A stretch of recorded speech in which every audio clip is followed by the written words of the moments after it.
माझ्यावरती ही शंका नाही आहे.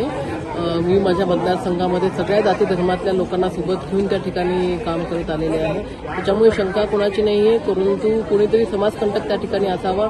चिखलीमध्ये जे विकासाचं राजकारण आहे त्याला कुठेतरी बाजूला ठेवून कुठेतरी समाजामध्ये तेढ निर्माण व्हावेत अशा पद्धतीचं हे पत्र त्या ठिकाणी आलेलं आहे.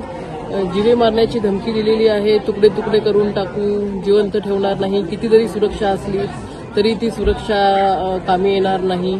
आणि इंदिरा गांधी ह्या पंतप्रधान असतानाही त्यांची सुरक्षा कामी आली नाही.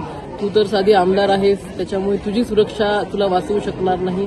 अशा पद्धतीची ती धमकी त्या पत्रामध्ये दिलेली आहे. आपण पोलिसात तक्रार करणार आहे? पोलिसामध्ये आम्ही आज तक्रार करणार आहोत आणि मला पूर्ण खात्री आहे पोलीस सुद्धा लवकरात लवकर जो काही तपास त्या ठिकाणी पूर्ण करतील आणि हा जो कोणी व्यक्ती असेल त्या व्यक्तीवरती त्या ठिकाणी कारवाई करतील.